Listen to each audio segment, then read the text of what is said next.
So there are three sources of things as an actor. One is observation, one is imagination, and one is emotional memory. जहाँ आप या तो observe करते हैं कि वो कुछ नोट्स बना रहे हैं कैमरा के पीछे, कुछ लिख रहे हैं, या ये ऐसे हिलते हैं, ये ऑब्जर्वेशन है.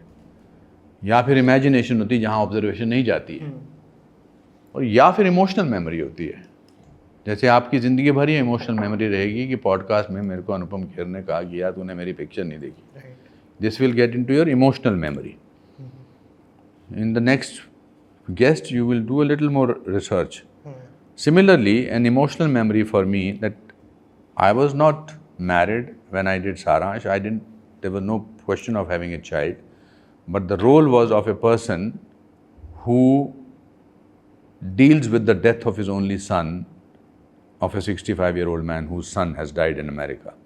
Neither is an observation, nor it can go into an imagination. So I have to, how will I portray that? तो इसमें फिर इमोशनल मेमोरी काम आती है.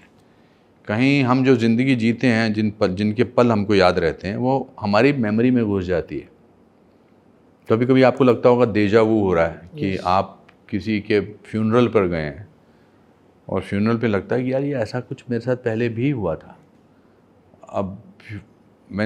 और ये अनफॉर्चुनेटली एक्टर्स के साथ there is a part of us which is constantly observing us.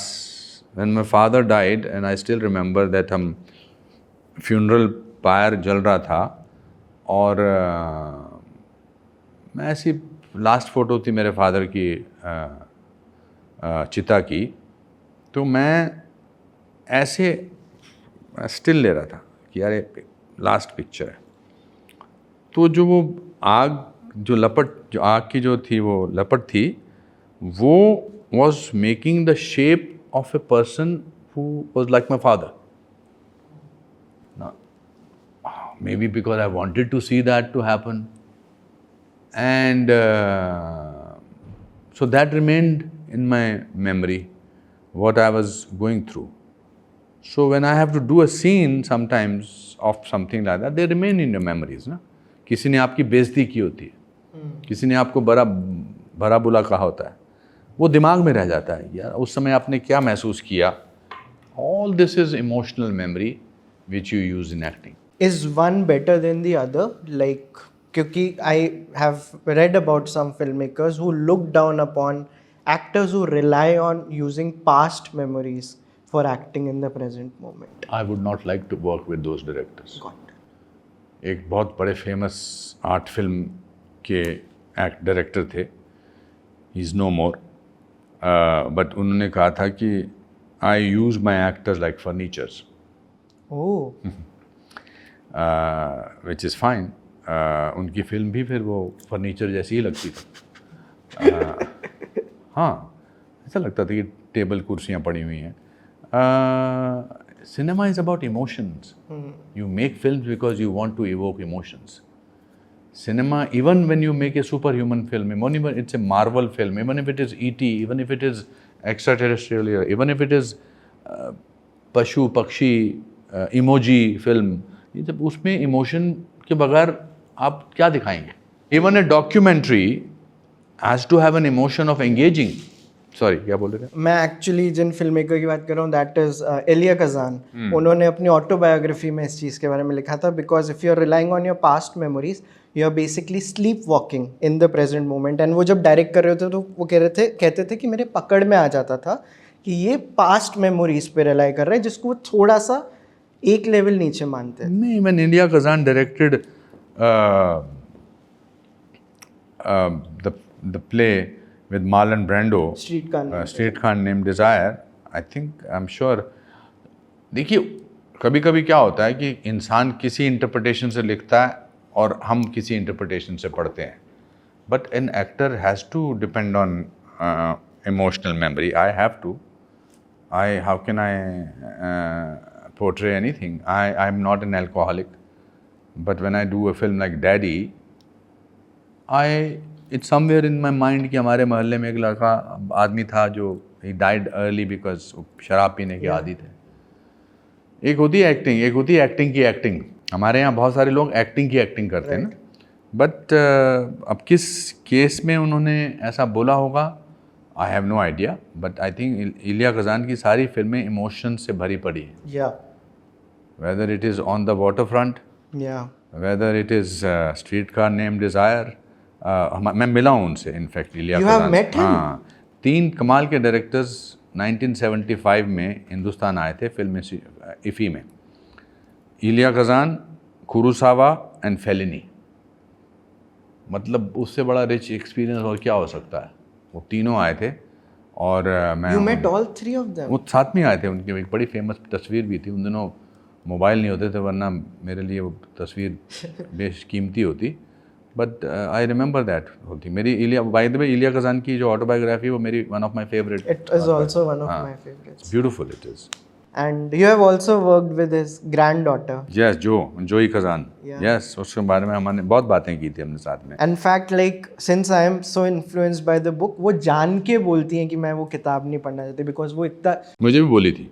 उन्होंने बोला. हाँ, मैंने उनको कहा था कि मैं उनको मिला हूँ. But I am sure she is very proud to be the granddaughter of Elia Kazan.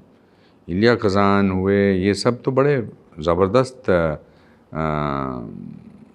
They are amazing figures.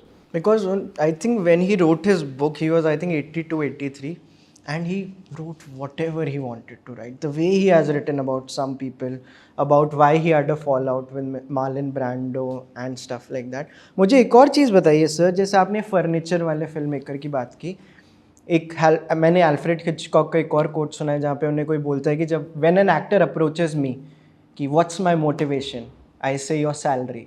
वो ठीक है, I think I agree with. अच्छा, that is okay. I totally emotion की बात कर रहा था. But what's my motivation भी तो इमोशन बेस्ड ही हुआ. आपको क्या काम करना है ना, एक्टिंग नज़र आनी चाहिए. आप क्या सोच रहे हो अंदर, हमें कोई लेना देना नहीं. अच्छा. मैं आपको 50,000 रीज़न दे दूँ, ये मोटिवेशन है, और आपके चेहरे पर नहीं आ रहा.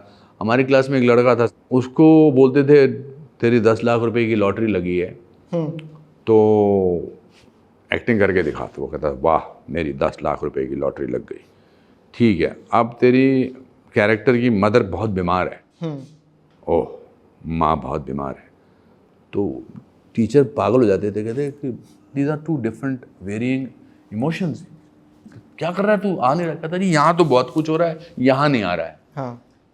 तो मोटिवेशन तभी मायने रखती है अगर उसका कोई रिजल्ट आए. मैं नहीं मोटिवेशन कभी कभी सोचता, मेरे क्या मोटिवेशन है.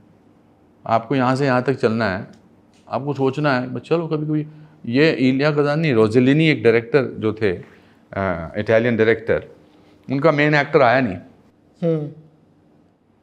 तो वो उसने कहा कि मैं 2 दिन बाद आऊँगा. वो ऐसे जा रहे थे तो एक किसान खेत में काम कर रहा था. उन्होंने कहा चल मेरे साथ, you are doing the main role in my film. तो I am not saying that अब आप कह सकते हैं कि यार ऐसे कैसे नॉन एक्टर से करवा लिया. But film is a directors media and stage is an actors media. आप स्टेज के लिए 45 दिन रिहर्सल करते हो, उसके बाद आप स्टेज पे जाते हो, फिर डायरेक्टर जो है वो बैक स्टेज ही है, आप कुछ भी कर सकते हो. But in film director, you are part of a film.